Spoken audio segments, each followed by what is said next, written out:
আল্লাহ বলেন, ও বিশ্বাসীরা শোনো, যারা আল্লাহকে বেছে নেকে দেব দেবীর পূজা করে, অন্য উপাস্যের পূজা করে, তাদেরকে ডাকে, ওই দেবতাদেরকে তোমরা গালি দিও না।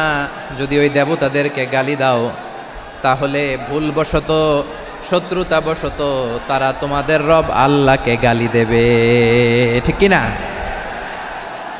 তোমরা যদি তাদের দেবতাদের গালি দাও, ওরা রেগে তোমার আল্লাহরে গালি দিবে, তাহলে আল্লাহরে গালি খাওয়ানোর কারণ হয়ে গেলাম আমি, ঠিক কি না বলেন? জাতির জন্য তাদের কাজকে আমি আল্লাহ সুশোভিত করে রেখেছি, তারা সবাই একদিন আমার কাছেই ফিরে আসবে, এরপর আমি রব্বুল আলামিন তাদের আমলনামা তাদেরকে জানিয়ে দেব। সুবহানাল্লাহ পড়ে। প্রিয় ভাইয়েরা, আল্লাহ তাআলা বলেছেন খবরদার গালি দিও না।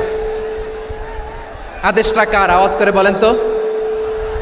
হিন্দুদের দেবতা দেবদেবীদেরকে গালি দেওয়া যাবে না। আওয়াজ করে বলুন প্রিয় ভাইয়েরা, এই আদেশটা কার? এই আপনাদের দিবেন কোনো দেবতাকে? দিবেন? যদি দেন তাহলে ওরা আল্লাহরে গালি দিবে, তাহলে আল্লাহরে গালি খাওয়াইলো কে? আপনি, ঠিক কিনা বলেন?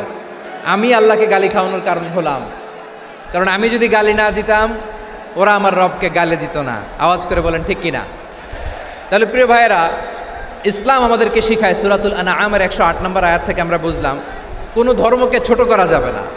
অন্য ধর্মকে ছোট করা মানে ইসলামকে ছোট করা। অন্য ধর্মের দেবতাকে গালি দেওয়া মানে আল্লাহকে গালি খাওয়ানো। আওয়াজ করে বলেন ঠিক কিনা? খবরদার, এটা করা যাবে না। আর অন্য ধর্মের দেবতাকে যদি আপনি গালি দেন, ওরা ইসলাম থেকে দূরে সরে যাবে। যাও ইসলামের প্রতি আকৃষ্ট হয়েছিল আর কোনোদিন ইসলামের ধারে কাছে আসবে না। আওয়াজ করে বলেন ঠিক কিনা? এজন্য কখনো কোনোদিন অন্য ধর্মের দেবতাদেরকে গালি দেওয়া যাবে না। অন্য ধর্মের কোনো দেবতাদেরকে আমরা গালি দিব না, গালি দিব না, বরং ইসলামের beauty, the beauty of Islam, ইসলামের সৌন্দর্যকে আমরা তুলে ধরব। আমরা যদি বিশ্বনবী সাল্লাল্লাহু আলাইহি ওয়াসাল্লামের জীবনের দিকে তাকাই, তাহলে আমি দেখব বিষ্ণু ইসা ইসলাম মক্কাতে কিংবা মদিনাতে অন্য ধর্মের লোকদের সাথে খুব পিসফুলি লাইফ লিড করেছেন। হোক মুশরিক, হোক খ্রিস্টান, হোক ইহুদি, বিশ্বনবী সবার সাথে মিলেমিশে ছিলেন। আলহামদুলিল্লাহ বলেন।